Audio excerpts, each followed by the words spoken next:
Hello everyone, it's me, Mr. Deuce, and I'm going to tell you about the turbo lag situation that I found recently. I don't know if anyone else has experimented with this, be sure to tell me, but basically what's going on is some cars have a PI difference between their normal racing turbo and their anti-lag racing turbo. And it's kind of weird because this normally isn't the case on most cars, I'm sure we know. Especially when you put an aftermarket turbo on a car that doesn't come with turbos. They have virtually no turbo lag, they have no throttle lag, they have no boost threshold at all on the aftermarket turbos. But some cars that come with turbos do have a lot of lag, especially the older 90s rally cars and, old tuner cars from, like I said, the 90s. They'll have a lot of turbo lag, some of them, especially when you upgrade the turbos. See how the boost threshold delay kind of gets higher and higher the more you upgrade it. It's around 3000 RPM here, maybe now it's almost 5000. And just to make something clear, it is the boost threshold delay, the RPM delay, that is affecting the PI, not the throttle delay. You do not want throttle delay. So best case scenario is you get an engine that has a lot of boost threshold delay and not very much throttle delay. So this car is only saving 2 PI. That's not going to make a big difference. In fact, it's probably going to be better to have the anti-lag turbo on this car because you're going to avoid the throttle delay that this has. This isn't making big enough of a difference, but when I saw that there was a difference between the PI of the race turbo and anti-lag turbo on some cars, that's when I set out to look for the biggest difference possible to see if it was viable to use race turbos instead of anti-lag turbos. And that's when I found, of course, as you saw in that video, the Sylvias.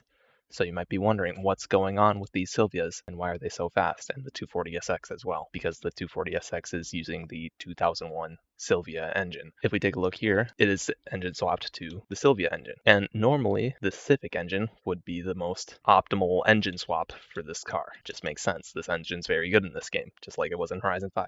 So how's the Sylvia engine outperforming the Civic engine? Well, if we look at the turbos, we see stock turbo at 455 PI, or turbo at 499, and then for an extra 70 horsepower or so, it's only 1 PI for the race turbo. So how much PI is this race turbo saving compared to the anti-lag race turbo? 32. It's saving 32 PI in terms of turbo lag alone. It has the same amount of power. It has the same max torque. This is boost threshold delay alone in terms of PI saved. The boost threshold is so close to the max RPM that it's actually affecting the PI this much.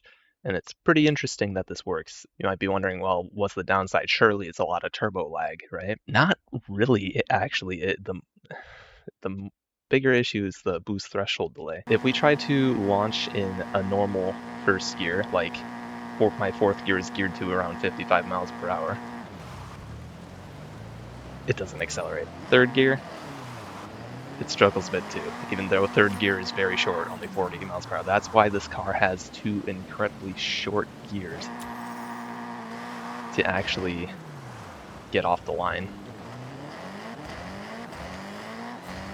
3 incredibly short gears actually, because it just completely bogs otherwise because it has so much boost threshold delay. This is actually the case with every single Sylvia engine in the game. The 89, the 94, the 98, and the most extreme PI save is actually in the 98. I think it's this one. If we look at this car, it is saving 35 PI in B class. And once again, I guess it is losing some torque, but it's not very much at all. As long as you're above that boost threshold delay, you're good. And now let's take a look at the telemetry as I drive this sort of car, quick, just out of curiosity.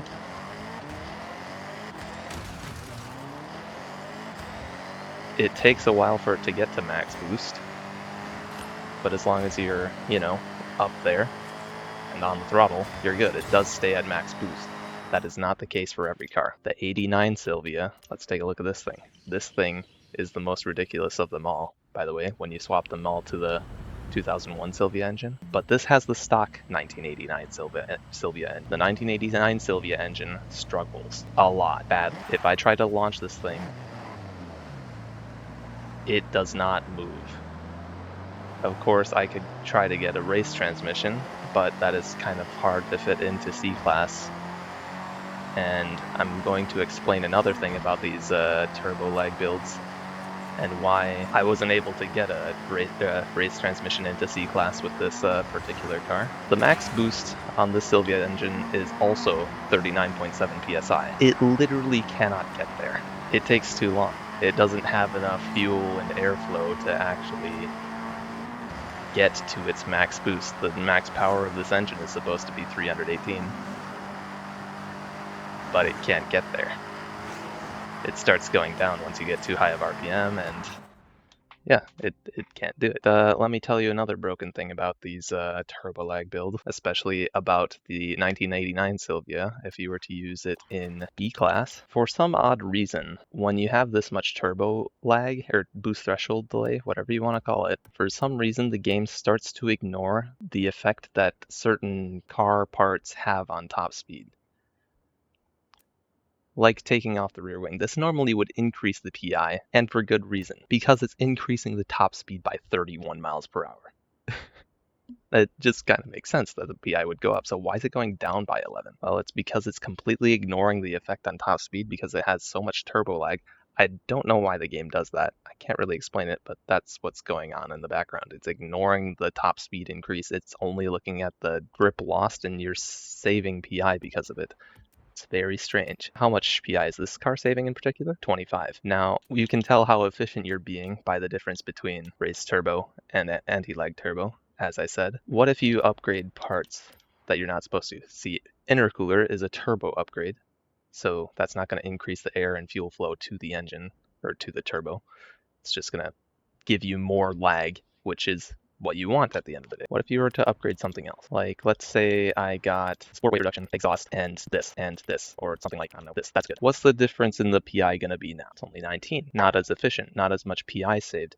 So it's important to avoid every single other engine upgrade other than intercooler. If you need to upgrade weight reduction, get race roll cage, get tire compounds, get tire widths if you need to. Avoid all engine upgrades at all costs because it'll make the turbo lag meta less efficient. But yeah, check that PI difference between the anti-lag turbos and race turbos, and have fun making some of these builds. Hope you enjoyed watching. Hope I explained it as best I could. I'll catch you guys in the next one. Later.